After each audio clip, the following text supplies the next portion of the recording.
poder compartir temas de números, de presupuestos, de finanzas, que muchas veces nos inquietan, y es algo que a todos los seres humanos nos toca, porque todos tenemos la necesidad de manejar estos recursos, y más allá de que seamos unipersonales, que vivamos solos o que tengamos una familia extensa, todos debemos manejar recursos, manejar dinero, y la idea es poder hacerlo de la mejor manera, ¿no? De una manera eficiente y eficaz, que es algo que vamos a estar viendo más adelante. Yo les voy a compartir pantalla para que podamos ir llevando adelante todo este tema con una presentación. Y como recién comentaba, ahora entraron otras personas más, pero como recién comentaba, el objetivo final de este taller o de este encuentro es que todos nos encontremos con una herramienta fundamental que se llama presupuesto familiar. Puede ser presupuesto personal / familiar, porque hay algunas personas que viven solas, o algunas personas que son un matrimonio solo, no importa. El tema es tener un dominio del dinero, de los recursos que percibimos, para poder manejarlos de la mejor manera. Y Dios quiere sanar nuestra economía, eso es una realidad. Y para eso la administración es fundamental. La palabra de Dios nos habla mucho de lo que es la administración y todo lo más, que ahora vamos a ver algunos versículos referentes a esos. Ahora, ¿pero qué quiere decir administrar, no? Si vamos al diccionario, dice organizar la economía de una persona o de una entidad. O sea, administrar significa armar ese puzzle económico de una persona, de una familia o de una entidad, de una empresa, de una institución, de una organización. Ahora, si ahondamos un poquito más, vamos a un libro, que el autor es Robbins, Administración de Robbins, allí nomás se llama, que es un libro de estudio de muchas universidades aquí en Uruguay y en el mundo, donde ellos fueron, digo ellos porque es Robbins y otro autor más, fueron indagando en lo que es la historia de la administración y desarrollaron una definición que a mí me gusta y me gusta mucho, que nos resume muy bien lo que significa administración. Y si bien dice que es a nivel empresarial, bien se puede aplicar a lo que es una persona, una familia, una empresa, una iglesia o a lo que sea. Dice que la administración implica la coordinación y supervisión de las actividades de otros, buscando que se lleven a cabo de forma eficiente y eficaz. Fíjense que ahí dice supervisión de las actividades de otros, porque claro, la administración en una empresa implica la administración de recursos humanos, de personas, de capital humano, como le quieran llamar. Entonces, administrar una empresa implica también llevar adelante la administración de esos recursos que no son solamente económicos. Pero me gusta lo que dice la segunda parte de esta definición. Dice, buscando que se lleven a cabo de forma eficiente y eficaz. Y estas palabras suenan similar o tienen cierta similitud, pero a veces, y sin a veces, tienen contextos y connotaciones diferentes. Si yo les pregunto a ustedes, ¿saben definir la diferencia entre eficiencia y eficacia? ¿Alguno podría decirme qué quiere decir una o la otra, o por dónde va una y por dónde va la otra? Sí, yo te diría, eficiente es una persona que utiliza los recursos y los optimiza de forma eficaz. ¿Más o menos? Está bien, sí, va por ahí, va por ahí. Gracias. ¿Alguna otra opinión?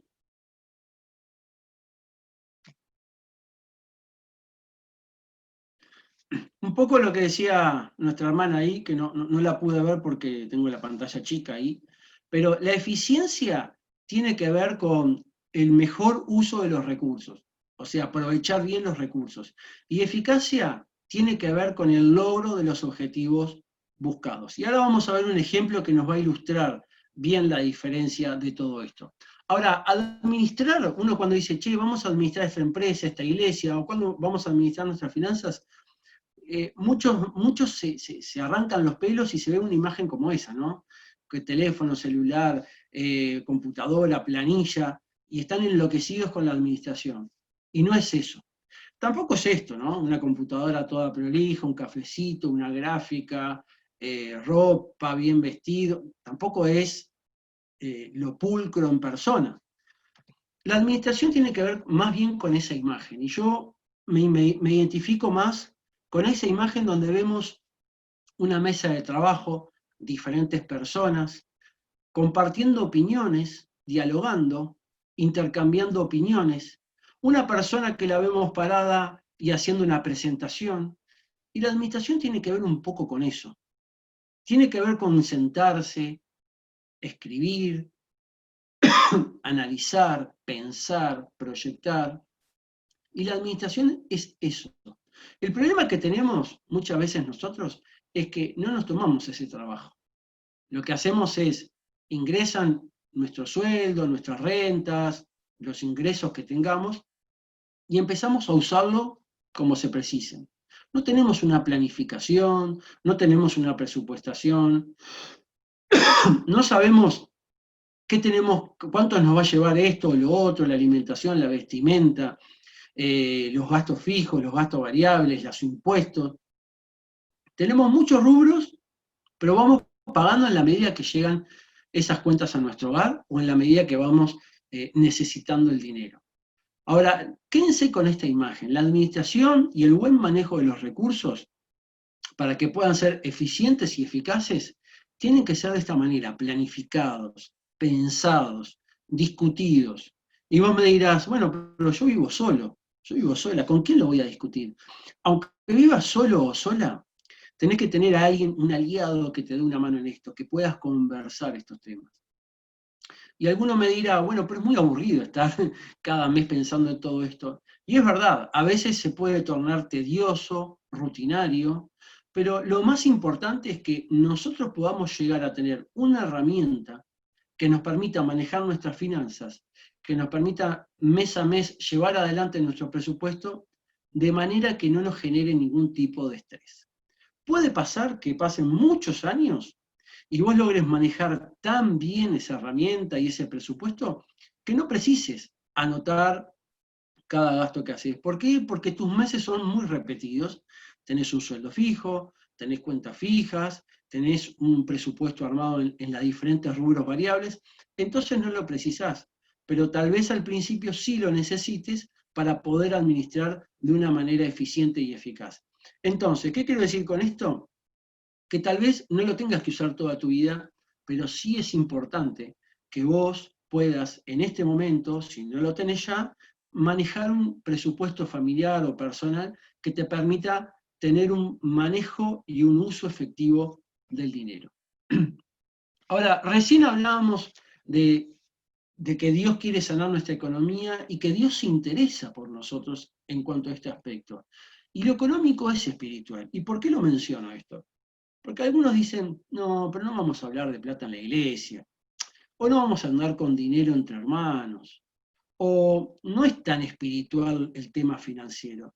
Y yo les digo que sí, lo económico es espiritual. Miren lo que dice Lucas 16:13. Dice ahí, nadie puede ser esclavo de dos amos, porque preferirá a uno más que a otro.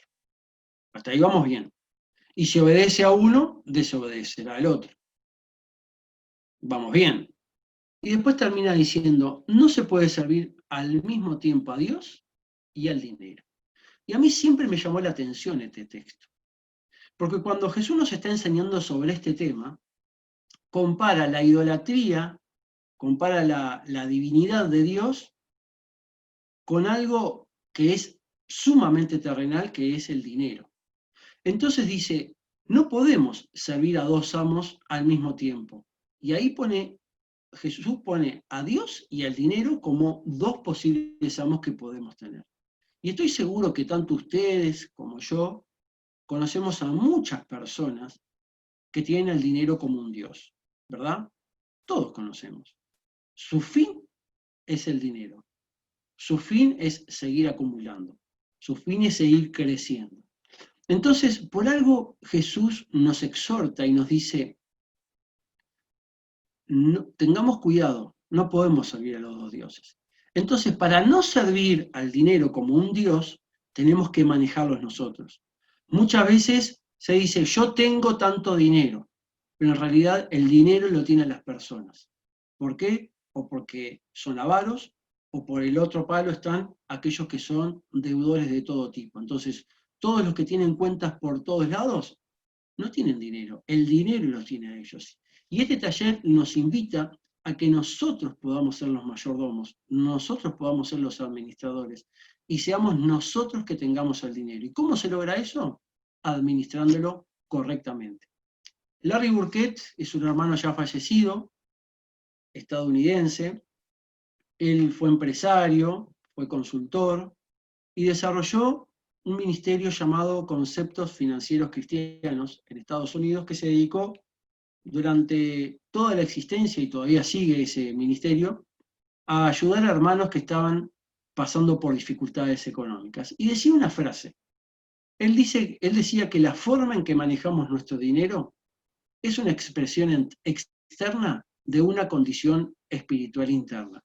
Y yo le confieso que cuando leí por primera vez esta frase me pareció un poco exagerada. Yo decía, ¿cómo el dinero va a demostrar a las personas cómo me manejo en lo espiritual? Me parecía un poquito exagerado, esa era la palabra. Pero en la medida que pasaron los años, esta frase la leí por primera vez hace 20 años, en la medida que me fueron pasando los años, fui conversando con personas, fui viendo el relacionamiento que tenían las personas con el dinero, me di cuenta que esta frase es una realidad. Nosotros cuando tenemos, y tiene concordancia con lo que vimos recién en Lucas, cuando manejamos el dinero de una manera idolátrica, nos está demostrando algo espiritual y nos confunde. Y a veces vamos en pos de ese dinero y dejamos de lado cuestiones espirituales. Y muchas veces el dinero nos termina apartando de lo que es la vida espiritual. Por eso la forma en que manejamos nuestro dinero es una expresión externa de una condición espiritual interna. Y tengamos mucho cuidado, porque a veces decimos que no, pero es sí. A veces decimos, el dinero no nos importa, pero si nos ponemos a analizar cuánto tiempo de nuestra vida dedicamos a conseguir dinero y cuánto tiempo de nuestra vida dedicamos a servir a nuestro Dios, ahí nos vamos a dar cuenta realmente cuánto nos importa el dinero. Así que la forma en que manejamos nuestro dinero, aclaro, esto no es la palabra de Dios, pero es una frase de un hermano que ha estudiado mucho y yo suscribo este pensamiento, es una expresión externa de una condición espiritual interna. Y dice Lucas 14:28, porque ¿quién de vosotros, queriendo edificar una torre, no se sienta primero y calcula los gastos, a ver si tiene lo que necesita para acabarla? Y acá, una vez más, Jesús recurre al tema del dinero, al tema de la administración, al tema del manejo de los recursos económicos, para poder llevar adelante una vida correcta. Y claramente este texto no está dedicado a los arquitectos, a los constructores, porque habla de una torre. Este texto está dedicado a todos nosotros, haciéndonos entender de que en la medida que nosotros llevemos adelante un proyecto o una inversión o un gasto, podamos sentarnos y darnos cuenta si podemos cumplir con ese compromiso que estamos tomando. Ahora, nuestra familia, nuestras finanzas son un proyecto, son una torre. Entonces a veces nosotros nos comprometemos con gastos de luz, de agua, de teléfono, y vamos a lo bien básico. Tal vez el cable, alguna sociedad médica, algún club, algún gasto extra, y son compromisos que nosotros asumimos, y nosotros tenemos que ver si podemos asumirlos, si podemos comprometernos con ese compromiso que estamos asumiendo. Y para eso tenemos que sentarnos y ver si podemos tomarlo o no lo podemos tomar. Por eso es importante, para eso, el presupuesto familiar. Y acá viene un ejemplo de lo que es la eficiencia y la eficacia, y yo quiero que esto se nos quede grabado porque en la medida que manejemos nuestros recursos de esta manera, nos vamos a dar cuenta que lo estamos haciendo de una manera súper inteligente y súper efectiva. Eficacia tiene que ver con la consecución de metas para el logro de una meta final. Es como esas metas cortitas que nos permiten llegar a una meta superior. Eso es la eficacia, ¿no? Es ese trabajo cortito para poder llegar a un logro superior. Y la eficiencia tiene que ver con el mejor uso de los recursos para lograr esas metas requeridas. Y a mí se me ocurrió esta ilustración con una lámpara para poder describir y para poder demostrarles cuál es la diferencia entre una y otra. Vamos a suponer que están en un dormitorio y se les quema la lámpara, no tienen luz. Entonces viene tu hijo, tu hija, tu esposa y te dice, mira fulanito, se quemó la lámpara del dormitorio, hay que comprar una. Entonces vamos a la casa de electricidad y le decimos, preciso una lamparita. Y ahí el de la casa de electricidad nos muestra las dos lámparas estas. La de la izquierda, que es una lámpara, una bombita, como le decíamos antes, de luz incandescente, consume 60 watts y alumbra por 60 watts, vale 15 pesos.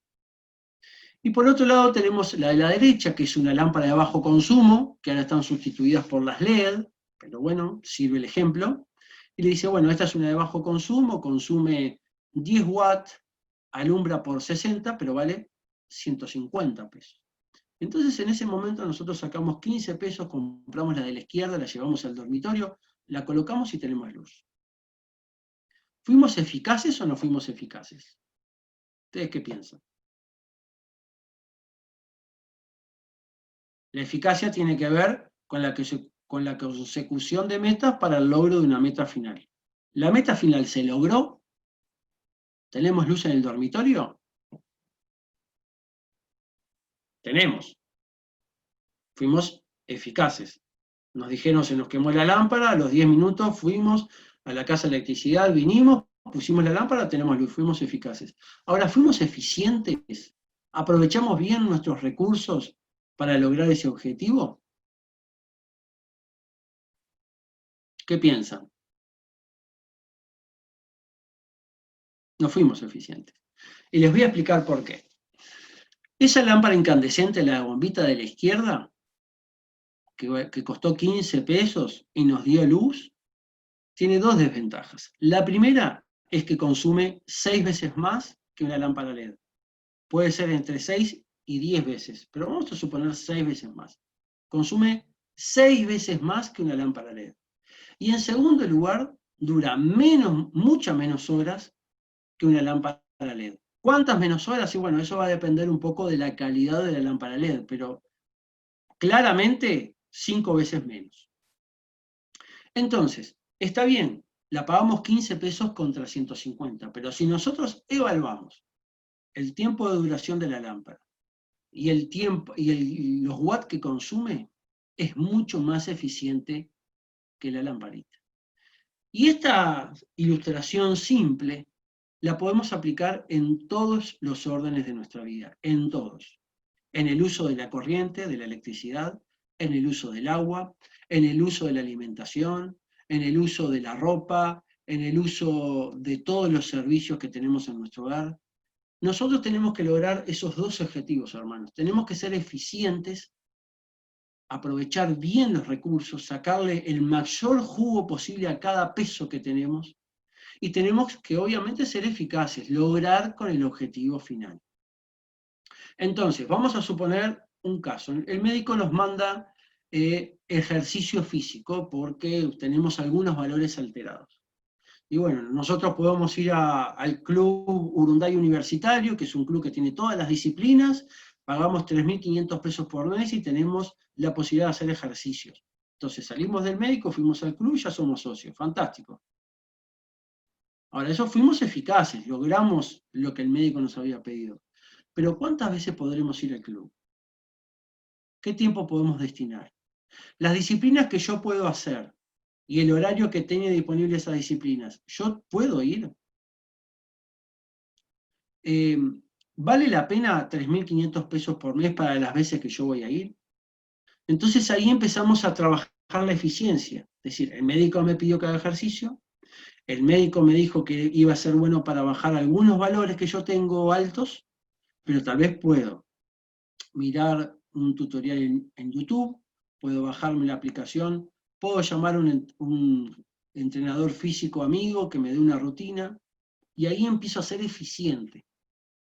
Busco la misma eficacia, pero con mayor eficiencia. Y eso hace de que mis recursos puedan ser mucho mejor aprovechados. Es el mismo ejemplo que la lámpara. Entonces,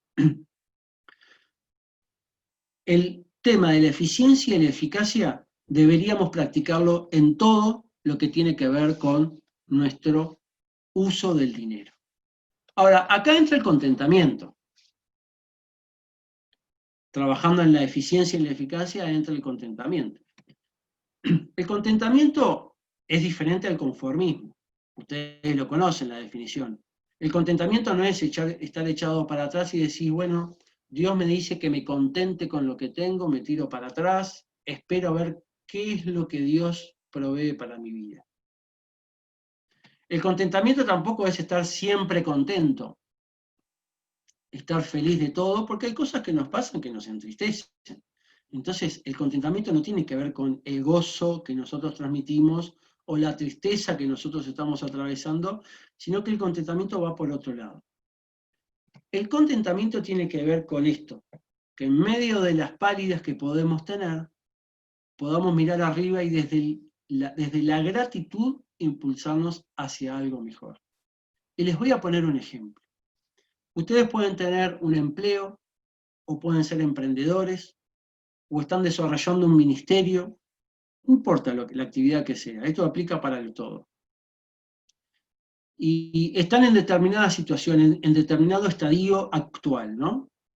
Y el contexto que nos rodea tal vez pueda ser negativo, pueda ser perjudicial. En estos tiempos de pandemia tal vez puedan ser contextos que nos hacen tambalear o nos hacen repensar cosas. Y el contentamiento tiene, en vez de decir, esto es una pálida, esto está todo mal, nos va a ir como la mona en esta pandemia. El contentamiento tiene que ver con el decir, teniendo sustento y abrigo, como dice la palabra de Dios, estemos contentos con esto. Entonces, la realidad es esta, mi situación es esta. ¿Qué puedo hacer yo para avanzar? Entonces, no es que estamos negando la realidad, no es que estamos negando lo que estamos viviendo, sino que a pesar de toda esa realidad y de lo que estamos viviendo, nosotros estamos con sustento, con abrigo, y estamos agradecidos por eso, pero queremos ir a más. ¿Y por qué traigo el contentamiento, hermanos? Porque muchos de los desastres económicos vienen por falta de contentamiento. Y eso yo lo acepto en personas inconversas, en personas que no tuvieron una experiencia personal con Jesucristo, personas que nunca hayan leído la Biblia, yo lo puedo aceptar. Pero me cuesta y me duele ver eso mismo en hermanos y hermanas, que conociendo las instrucciones de la palabra de Dios y conociendo lo que Jesús nos exhorta, vivan sin contentamiento y se lancen a diferentes proyectos que hoy o mañana los hunden. Por eso el contentamiento es algo que no es ese conformismo barato que muchas personas tienen, sino que es desde la gratitud ir a más, agradeciendo por lo que tenemos en la actualidad. Y eso es fundamental, hermanos, es fundamental para que podamos disfrutar lo que tenemos, dar gracias por lo que tenemos, dar de lo que tenemos, pero siempre ir a más y crecer. Yo ahora quisiera compartirles un video de 3 minutos nada más. Este es un video que está en la página del Banco Central, que tiene que ver con el origen del dinero. A veces vieron que la historia hace de que nos ayuda a entender las cosas que pasan. Y si bien es un pequeño videíto que nos enseña sobre la historia del dinero y está dirigido a niños y adolescentes, nos puede ilustrar un poco lo que quiero transmitirles después. Cuando yo era niño, mi abuelo me contaba historias del Uruguay antiguo, de las ciudadelas y muralla, de gauchos y pulperías, del puerto, de los barcos que llegaban de Europa. Me contaba también de los levantamientos revolucionarios, de los blandengues, de Artigas, de las batallas por la independencia. Y un día me mostró un libro donde guardaba todas esas historias. Y no era un libro común.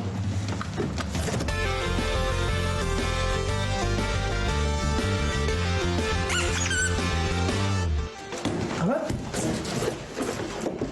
¡Lo encontré! Es una colección colección de monedas y billetes del Uruguay. Para mi abuelo, esta colección es un tesoro aunque no se pueda comprar nada con las monedas y billetes que hay acá. Mi abuelo dice que el dinero vale por muchas cosas, no solamente por lo que compramos con él. Hay mucho más. Investiguemos.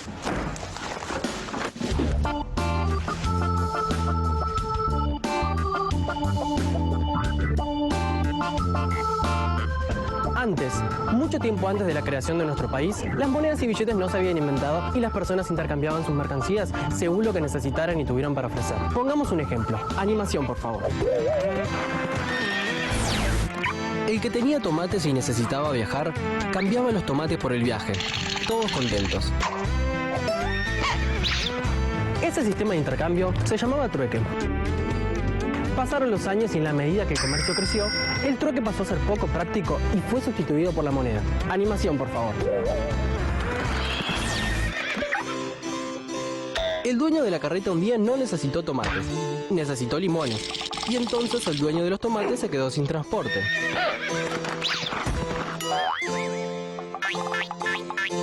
Como el comercio debía continuar, se pusieron de acuerdo el de la carreta, el de los tomates y el de los limones, e inventaron el dinero.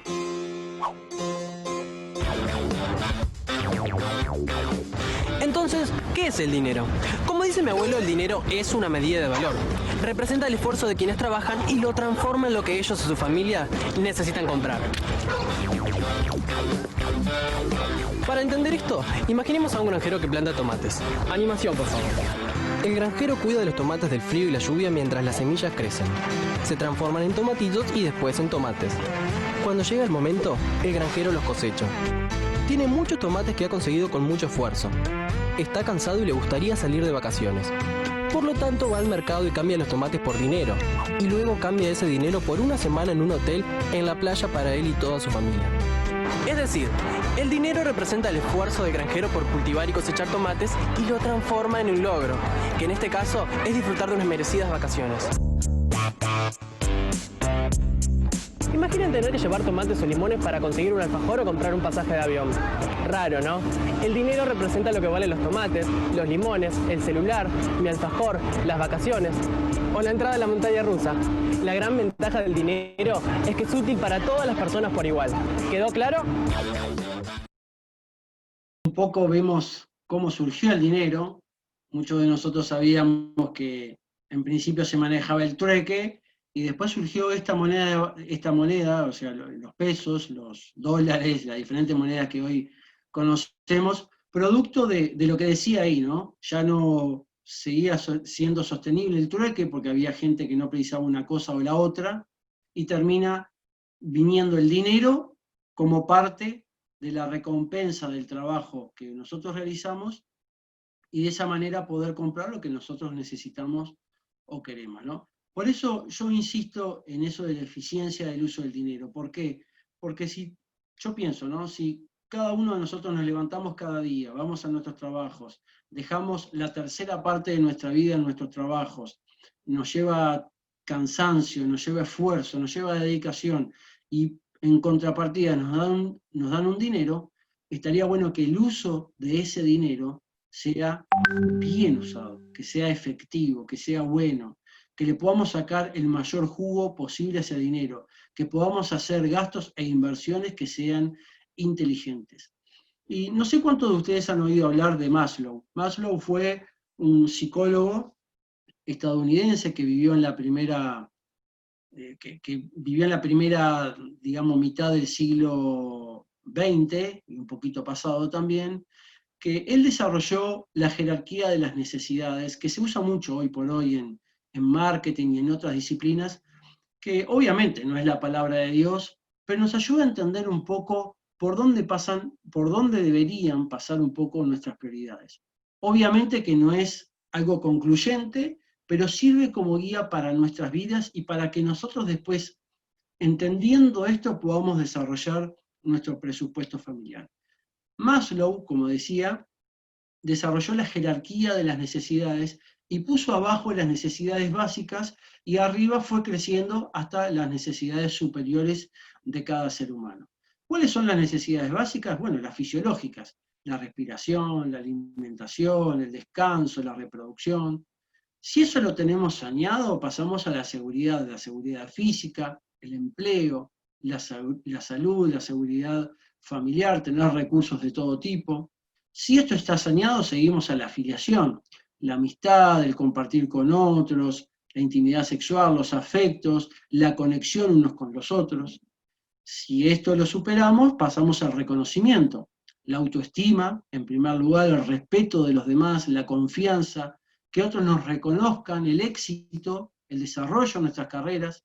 Y por último está la autorrealización, desarrollar tu potencial, crecer, alcanzar tu máximo sueño, poder avanzar nuevas cosas, tener nuevos objetivos y nuevos logros. Ahora, ¿por qué traigo esto en el manejo del dinero, no?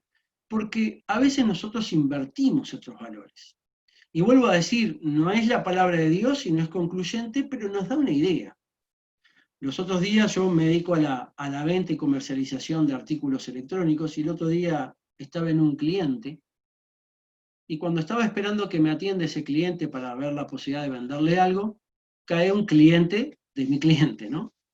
Y cae el hombre con su esposa y sus dos hijos chiquitos, 4 o 5 años, 2 hijos tenía, y trae un parlante para que se lo repare.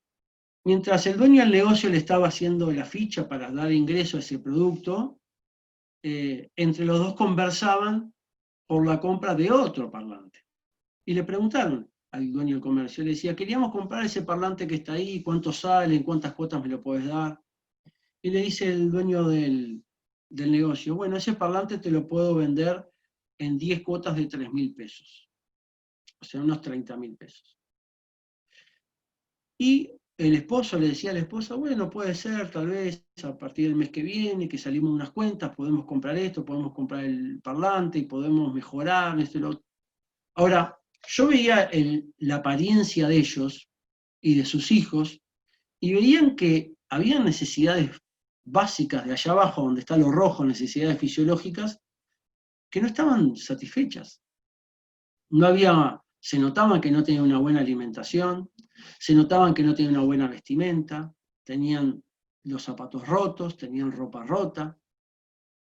Y a pesar de que habían algunas cuestiones básicas que no estaban resueltas, ya estaban pensando en algo superior. Estaban pensando no sé, en lograr ese parlante porque tal vez le daba cierto reconocimiento, cierto prestigio. Entonces, a veces, sin tanta exageración, nosotros en nuestra vida económica personal invertimos valores y gastamos cosas en que no tendríamos que gastar porque habrían otras necesidades. Entonces, Maslow lo traigo por ese lado, para que nos ayude a nosotros a poder en nuestra vida personal, que seguramente en las diferentes familias deben ser diferentes, las prioridades y las necesidades, pero que nos traiga a reflexionar sobre aquellas cosas que sí necesitamos, aquellas cosas que son prioridad hoy, septiembre de 2020, y que podamos organizar nuestro presupuesto de acuerdo a esas necesidades que son reales, que son constantes, que son verídicas. Entonces, de esa manera, podemos utilizar el dinero en forma eficiente. Eso es fundamental. Ahora, en todo eso es importante el ahorro, ¿no?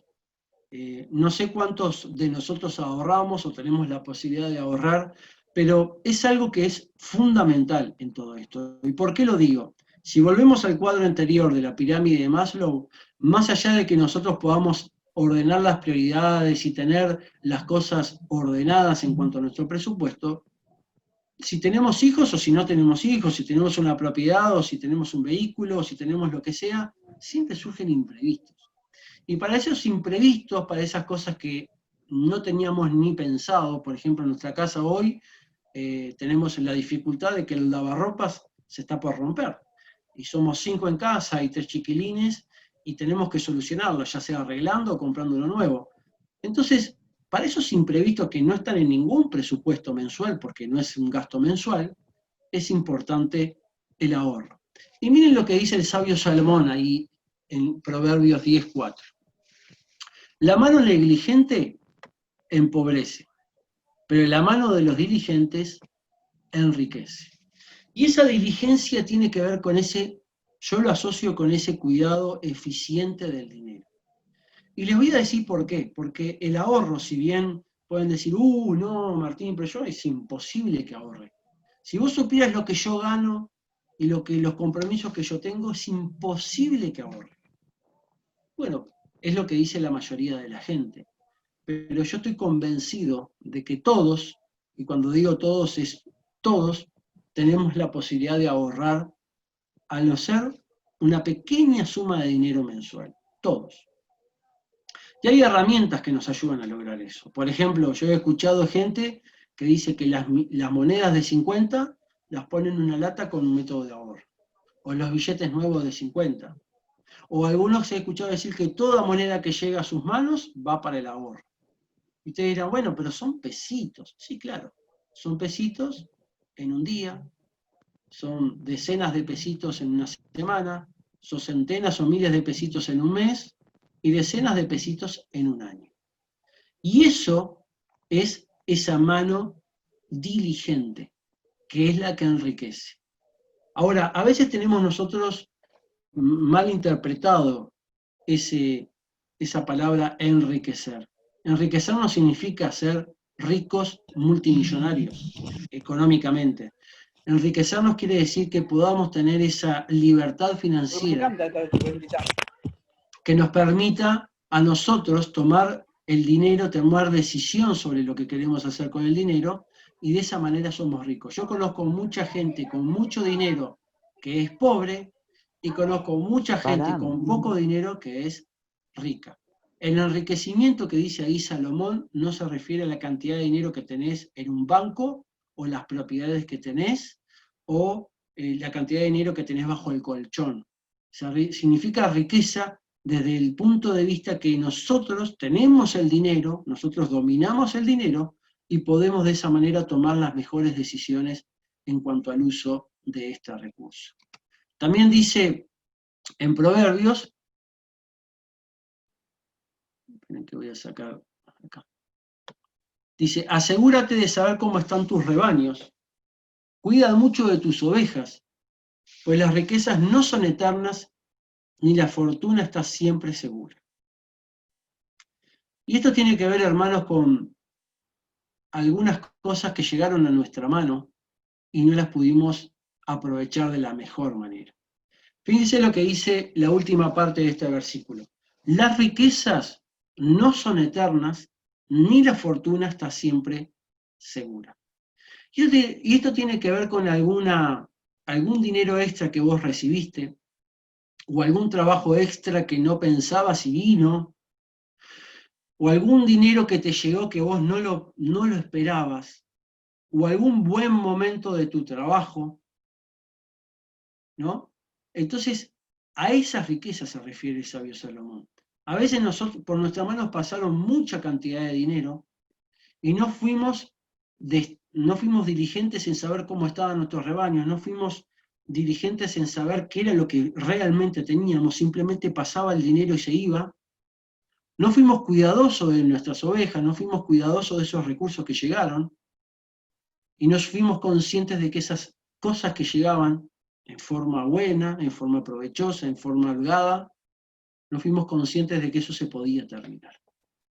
La otra vez hablaba con una persona que le está yendo muy bien en el negocio, muy bien, está haciendo bastante dinero, no es cristiano, si bien le he testificado muchas veces de Jesucristo, y él no sabe si es ateo, si es agnóstico, no sabe, pero él me decía algo muy sabio que tiene que ver con lo que dice acá Proverbios. Él dice, Martín, me está yendo muy bien, pero no sé cuánto va a durar.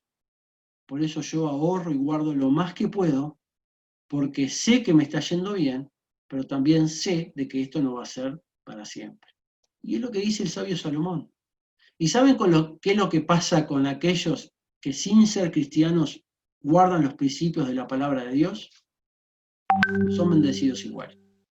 Porque la palabra de Dios son principios que van más allá de que si vos creés o no creés. Si vos practicás estos principios, te va a ir bien igual, porque son palabra de Dios. Ahora, para esto se necesita mucha disciplina. ¿Y por qué digo disciplina? Porque si ustedes empiezan a practicar ese ahorro, juntando moneditas, juntando billetes, juntando o el método que ustedes quieran, puede pasar que un día esa latita, ese chanchito o lo que sea que tenían se llenó, lo tienen que romper o lo tienen que vaciar para seguir poniendo, y esa disciplina que tuvieron se puede romper si cuando desarman la lata y ven mucho dinero, ya la ejecutan. Entonces se precisa disciplina para mantener esa conducta de ahorrar, pero también se precisa disciplina al momento de ver cuánto pudiste ahorrar. Entonces, la disciplina es fundamental. Y miren lo que dice Hebreos. Es verdad que ninguna disciplina al presente parece ser causa de gozo, sino de tristeza. Pero después da fruto apacible de justicia a los que en ella han sido ejercitados. Y es probable que al principio no te dé mucha gracia empezar a ahorrar. No te dé mucha gracia empezar a separar cierto dinero, y que tampoco te dé mucha gracia empezar a separar las monedas o los billetes o la forma que vos lo hagas. Es posible. Tal vez a veces te dé tristeza, puedes decir, bueno, yo ese dinero lo podría estar usando para algo que preciso, pero lo estoy dejando. Pero si vos mantenés esa disciplina, dice Hebreos, después te va a dar fruto apacible de justicia si sos ejercitado en ella. Y ahí es ejercitado. No es que si ahorraste un mes y listo. Si vos ahorrás, si ahorrás, si ahorrás, si ahorrás, después va a ser un fruto apacible, un fruto de victoria, de gozo, de bondad. Eso es lo que significa. Y esto, una persona que pesaba más de 100 kilos y tuvo que hacer una dieta por un tema de salud, una dieta estricta y todo lo más, me lo decía. Mirá, Martín, al principio para mí no fue causa de gozo empezar a dejar ciertas cosas que comía, que me gustaban, pero que ya no podía comer más. No fue causa de gozo. Me entristecía no poder comer aquellas cosas. Pero después me dio un fruto apacible. ¿Por qué? Porque mi salud mejoró, mis valores bajaron en cuanto a algunos estudios y exámenes, y hoy me siento mucho mejor. Así que ven que la disciplina aplica para el ahorro, aplica para la salud, aplica para el presupuesto familiar. Es fundamental tener esa disciplina para poder de esa manera lograr esas cosas que nosotros necesitamos lograr y queremos lograr. Y el ahorro, hermanos, es una herramienta fundamental para lograr esto. Yo no quiero entrar en doctrinas, pero yo personalmente practico el diezmo. Y en mi presupuesto, en primer lugar está el diezmo y en segundo lugar está el ahorro. ¿Por qué? Porque creo que el ahorro no es guardar lo que te sobra, sino el ahorro debe ser presupuestado para poder lograr un ahorro consecutivo, consecuente y eficaz. Si no tienen esa conducta actual y quieren empezar a practicar el ahorro a partir de mañana, pueden usar esa herramienta que les dije, de las moneditas, de los billetes de 20, de 50, las monedas de 50, lo que sea. Eso es una herramienta buena. Pero el ahorro es fundamental en la vida de todo ser humano. El ahorro inspira proyectos, nos puede ayudar a lograr cosas que tenemos en nuestros sueños, en nuestra cabeza hace tiempo, y se transforma en un círculo virtuoso. Están los círculos viciosos, que queremos obviarlos, pero están los círculos virtuosos que nos ayudan a crecer. Si nosotros creemos en que algo puede andar y tenemos los ahorros para poder invertir en eso que creemos, nos ayuda a crear algo. Y esa creación nos ayuda a crecer. Y ese crecimiento nos ayuda a creer en otra cosa. Y nos ayuda a crear otra cosa. Y nos sigue haciendo crecer. Y se transforma en un círculo virtuoso que nos permite llevar adelante proyectos. Y ahora, cuando hablamos de proyectos es infinita la variedad y la gama que puede haber. Pero créanme que si tenemos algo que precisamos unos pesitos para arrancar o unos pesitos para hacer y no los tenemos, se nos pueden trancar muchos proyectos y sueños que si tenemos los ahorros los podemos ejecutar y nos sentimos motivados y crecemos gracias a ese ahorro que un día nos propusimos tener. Y sin duda que Dios multiplica lo que tenemos. Y yo en esto puedo dar testimonio, hermanos. He pasado tiempo donde no podía ahorrar, o tenía la economía desorganizada, o no nos faltaba nada, pero no teníamos la capacidad de decir, bueno, esto va para el ahorro. Tuve momentos de esos, que me los recuerdo, que me ayudan a recapacitar muchas veces y decir, no quiero volver a ese momento. Y también estoy disfrutando de momentos donde puedo ahorrar algún peso, pero Dios multiplica ese ahorro. Dios me da la posibilidad de que, a pesar de que, como dice Job, ¿no?, aunque a pesar del principio haya sido pequeño, tu postrer estado será muy grande. El tema es que muchas veces cuando leemos Job, cuando hablamos de la riqueza que leímos recién en Proverbios, cuando hablamos de la prosperidad que habla en la palabra de Dios, siempre lo llevamos al terreno económico. Y no es eso lo que promete Dios. Dios lo que nos promete es riqueza, es prosperidad, es tener un estado postrer grande, pero en general, en forma integral. Y eso es lo maravilloso de nuestro Dios. No es que te promete tener exclusivamente dinero. Dios te promete tener un equilibrio personal, familiar, económico, personal, profesional, ministerial, un equilibrio que te hace ser rico, que te hace ser próspero, que te hace ser grande. Ahora, el dinero lo necesitamos y tenemos que evitar toda distracción del dinero. Distracciones me refiero a deudas, compromisos que nos agobian. Tenemos que evitar todo eso. Tenemos que lograr tener el dinero nosotros y tener el control para poder de esa manera pasar un estado postrer mucho más grande que lo que Dios quiere. Ahora, ¿qué me dicen de las tarjetas de crédito y de los préstamos? ¿Cuántos de ustedes tienen al menos, o cuántos de ustedes no tienen tarjetas? 0 tarjetas. A ver cuántos somos. Somos 14. ¿Cuántos de ustedes no tienen tarjeta? Estoy haciendo una encuesta ahora. Ahí Roger no tiene. ¿Cuántos más? A ver si pueden escribir en el chat y vemos que de los 14, ¿cuántos no tienen ninguna? ¿Cuántos tienen una? ¿Y cuántos tienen más de una? No le voy a preguntar cuántas. Esta chica de la foto, por ejemplo, tiene 4.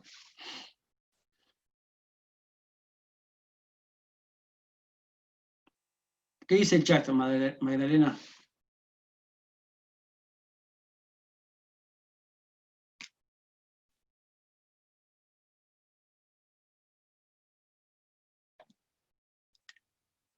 Estás muteada. Perdón, tengo todos los que respondieron, tengo una. Iván y Vicky dice que no tienen ninguna, Lotito que no tiene, acá otra persona que tienen 2, matrimonio, 2 y 2, y que tiene. Bien, así que tenemos 3,0, ¿no? Más o menos, 3,0. Y después, yo tengo una, por ejemplo. 2,0. 2,0 y con 12. Sí, sí, acá hay 3 que tienen 2. Perdón, 3,0, porque Vicky tampoco tenía, 3,0. 3,0, 3 con más de una, y 8 Sí. con una, entonces. Y 8 con una. Perfecto. Gracias. Entonces, ahora, yo les pregunto, ¿somos todos hijos de Dios? Algunos hijos de Dios dicen que las tarjetas están mal, otros dicen que las tarjetas están bien. El otro día en una entrevista de radio, el que me entrevistaba me preguntaba sobre las tarjetas y me decía, yo no tengo tarjeta, Martín. Y yo le decía, yo tengo. Y le pregunto, y les pregunto, ¿quién está equivocado? ¿El que tiene o el que no tiene? ¿Quién está equivocado? Ninguno. Porque no es que esté bien ni que esté mal. La tarjeta de crédito o los préstamos lo voy a dejar de lado. Es un capítulo aparte. Pero vamos a las tarjetas de crédito. Las tarjetas de crédito son una herramienta, son un medio. ¿Tá? ¿Para qué? Bueno, para lograr ciertos beneficios. Pero no tiene que ser un fin en sí mismo en el sentido del uso de los recursos, porque el crédito, como lo dice la palabra, es algo que no tenemos y lo pedimos para llevar adelante un gasto. Y acá vemos que Pablo le escribe a los de Filipo y le dice, no lo digo porque tenga escasez, pues he aprendido a contentarme, vuelve la palabra contentamiento, cualquiera que sea mi situación. Sé vivir humildemente y sé tener abundancia. En todo y por todo estoy enseñado, así para estar saciado como para tener hambre, así para tener abundancia como para padecer necesidad. Acá Pablo se está refiriendo a necesidad real, a necesidad básica, ¿no? ¿Y por qué traigo esto cuando estoy hablando de tarjetas de crédito? Porque muchas veces la tarjeta de crédito cubre cuestiones que no son necesarias, cubren cuestiones que no son necesidades. Y a veces pasa así, y dije muchas veces, no siempre, a veces pasa así de que cubren nuestras necesidades y yo he visto gente en el supermercado pagar un surtido de comida con una tarjeta de crédito. Y la verdad me da muchísima pena. Pero el tema es que el crédito nos otorga un beneficio de algo que no tenemos e hipoteca trabajo futuro.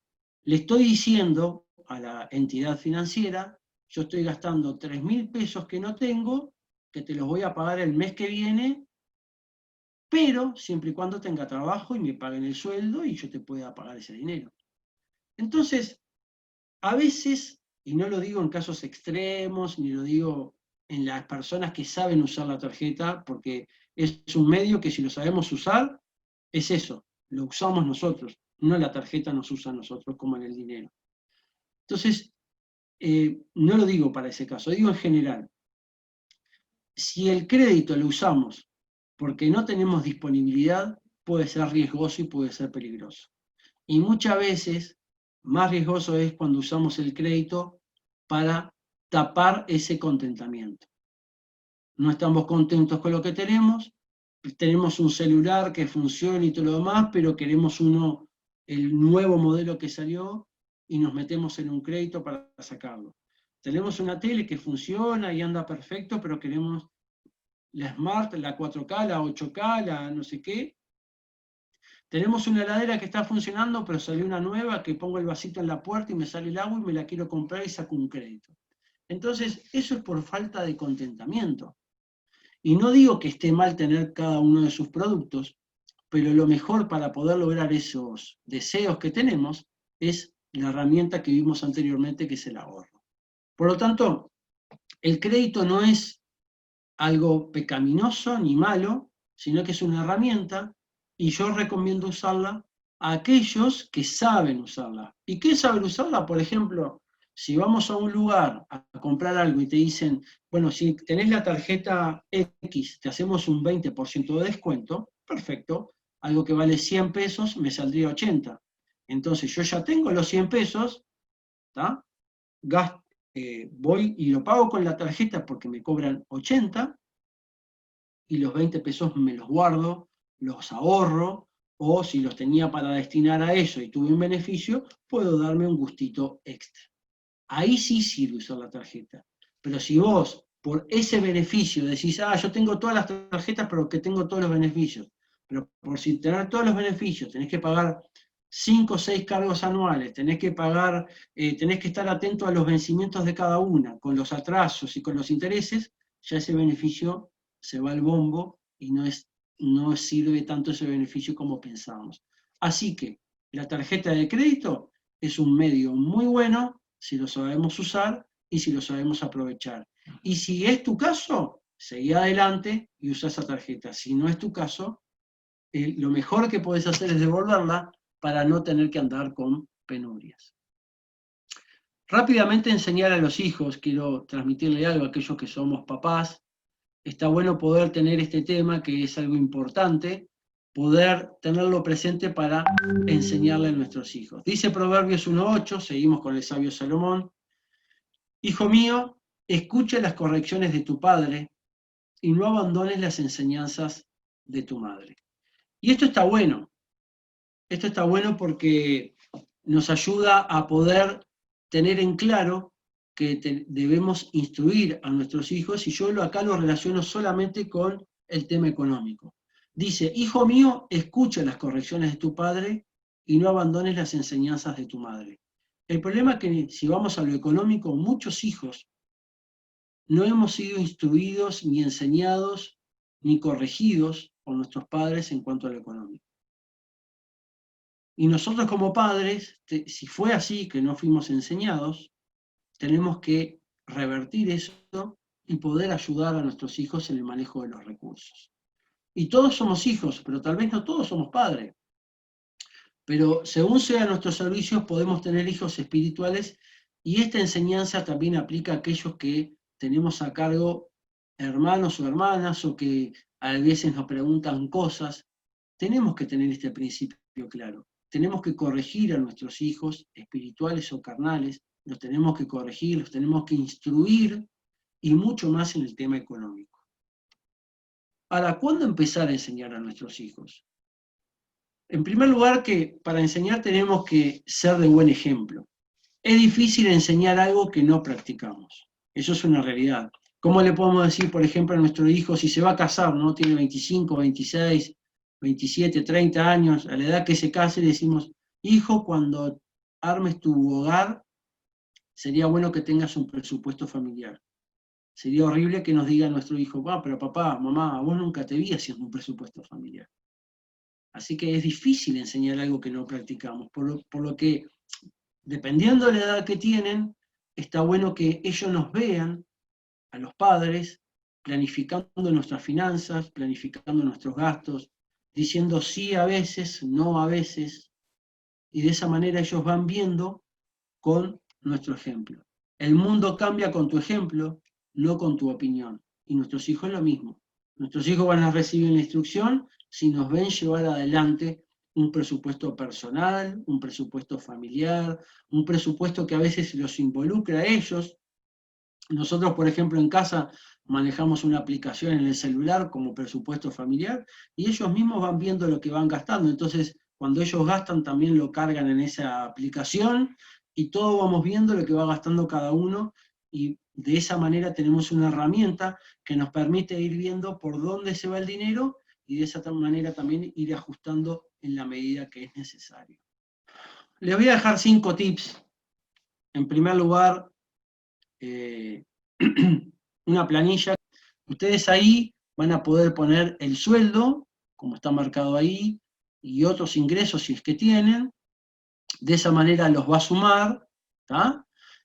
Acá ponen su nombre para que sepan de quién es este presupuesto, y acá donde dice presupuesto, en esta columna, que dice presupuesto, si ustedes quieren pueden poner lo que está presupuestado para cada área. Por ejemplo, no quiero ir en temas doctrinales, pero yo pongo el diezmo, después pongo el ahorro y pongo el dinero destinado para este fin, para la salud, para UTE, para gastos comunes, para combustible. Si yo pongo el dinero estipulado ahí, en esta celda del costado de la derecha me va calculando, de acuerdo al mes en que estemos, qué dinero tenemos disponible para ese rubro. Pero eso es algo opcional. Si no lo usan con el presupuesto, en cada celda ponen los ingresos por sueldo o los ingresos por otros conceptos, abajo van poniendo, y si bajan, le suma la totalidad del ingreso, la totalidad del egreso y el saldo de ese mes. Que recuerden que ese saldo tiene que ser siempre positivo. Si da negativos, porque estamos gastando más de lo que nos entra, cubriéndolo con crédito.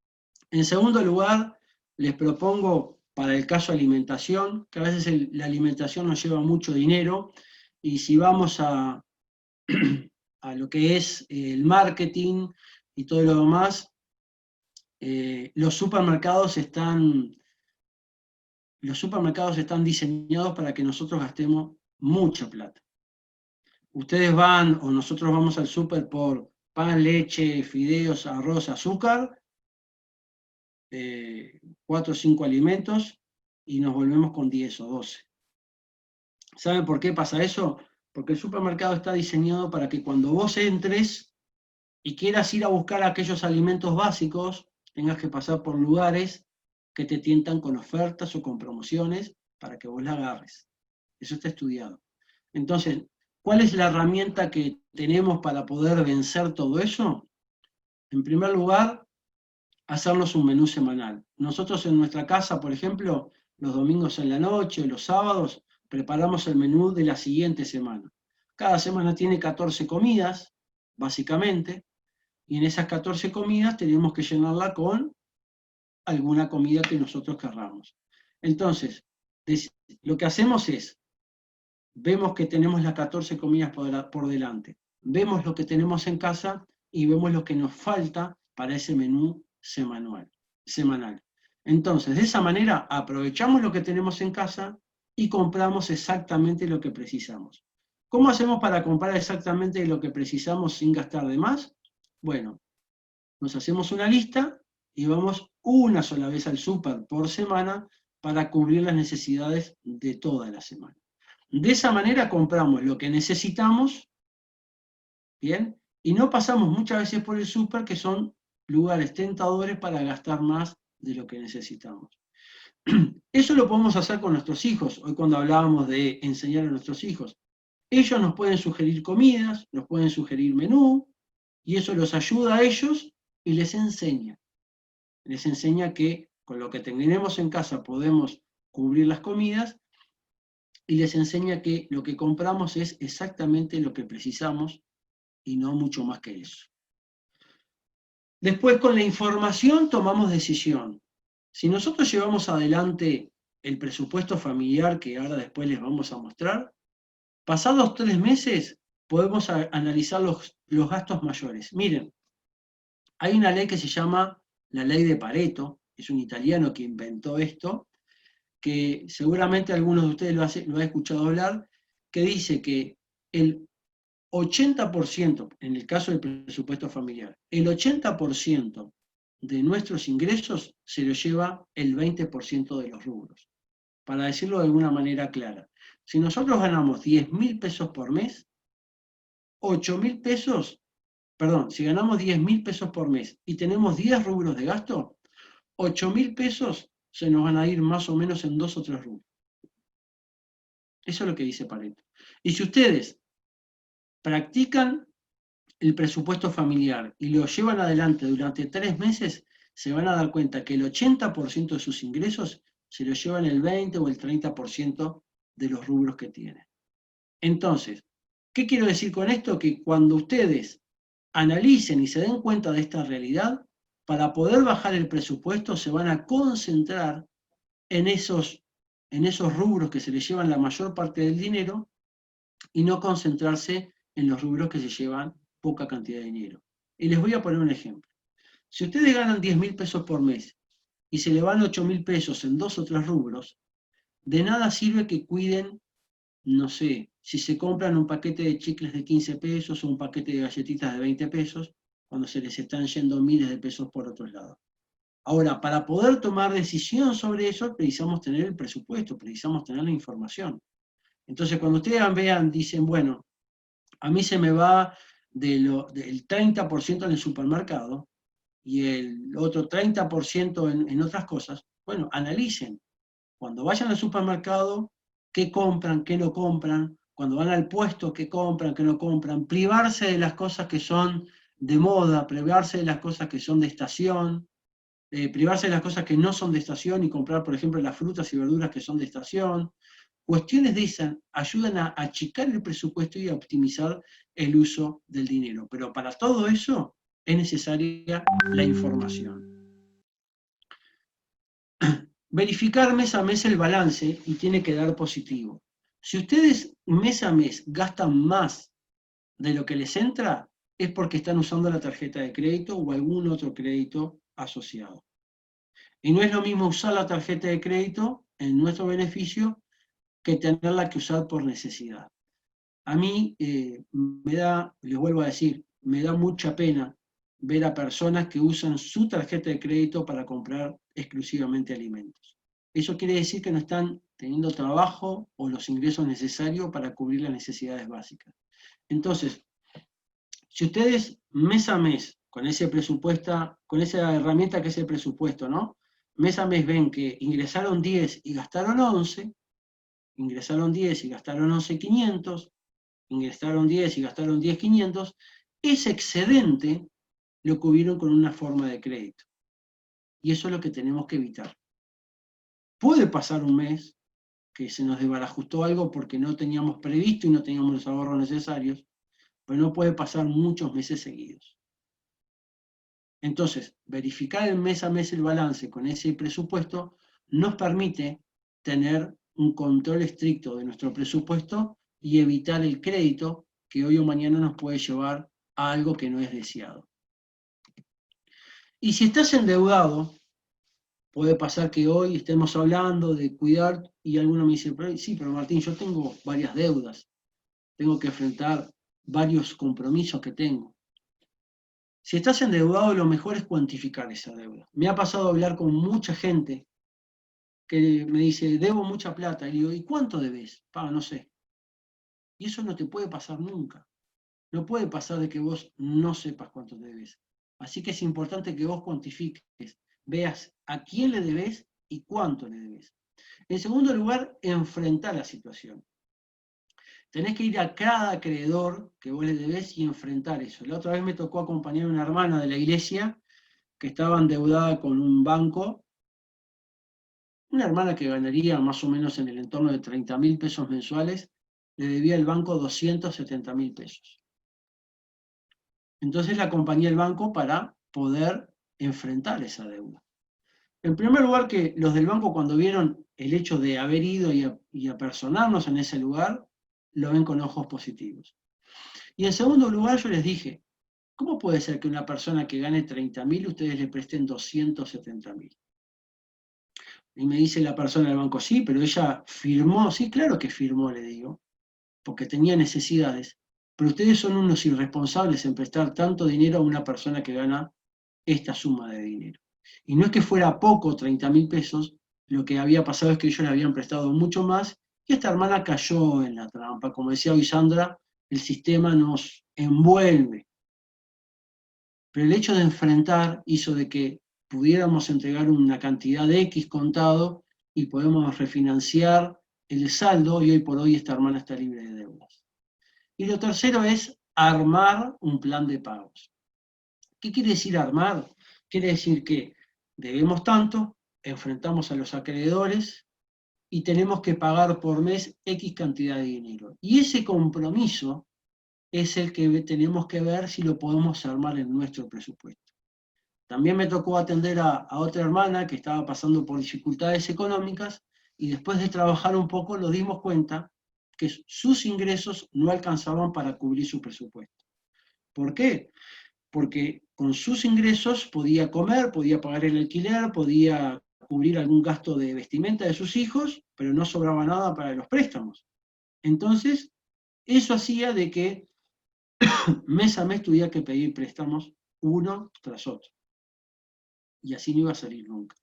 Entonces le dije, la única opción acá es aumentar los ingresos. ¿De qué manera? Bueno, podemos hacer algo, producir algo, buscar otro trabajo, hacer trabajar a uno de nuestros hijos, o lo que sea, para poder aumentar los ingresos. Ella tenía ingresos, ella tenía hijos grandes, ¿verdad? Y bueno, hicimos eso, y justo surgió la pandemia, ella es costurera, es modista, y le sugerí hacer tapabocas. En ese interín un amigo que tiene una fábrica precisaba gente que le cosiera tapabocas, los conecté, y empezaron a hacer tapabocas, y ella siguió haciendo, y le permitió ir saneando sus deudas. Así que, si estás endeudado, si estás endeudada, cuantificá, enfrentá y armá un plan de pagos para que prontamente puedas salir de las deudas. Muchas veces pasa que armamos eso y tenemos un horizonte de 2 años para poder salir y quedar libre. Pero yo te pregunto, si no haces eso, no otra que 2 años, vas a estar toda la vida endeudado o endeudada. Así que lo mejor es enfrentar la situación y de esa manera poder solucionar y salir de las deudas. Y les dejo este texto nuevamente antes de presentarles la planilla, este texto que vimos hoy, que claro, todo esto demanda disciplina, y los quiero repetir para que se lo puedan grabar Hebreos 12:11. Ciertamente ninguna disciplina en el momento de recibirla parece agradable, sino más bien penosa. Sin embargo, después produce una cosecha de justicia y paz para quienes han sido entrenados por ella. Así que yo les animo, hermanos, a que puedan desarrollar la herramienta del presupuesto familiar, puedan desarrollar la herramienta del balance mensual, del cuidado de los recursos, del menú semanal, del enseñar a los hijos, puedan desarrollar todo eso para que puedan tener una vida, no sufra estrés por dinero, no sufra crisis por dinero, y por el contrario podamos nosotros manejar ese recurso para tener una vida más provechosa y poder también ayudar a otros que están pasando por dificultades y que están pasando por problemas que les puede traer otras dificultades.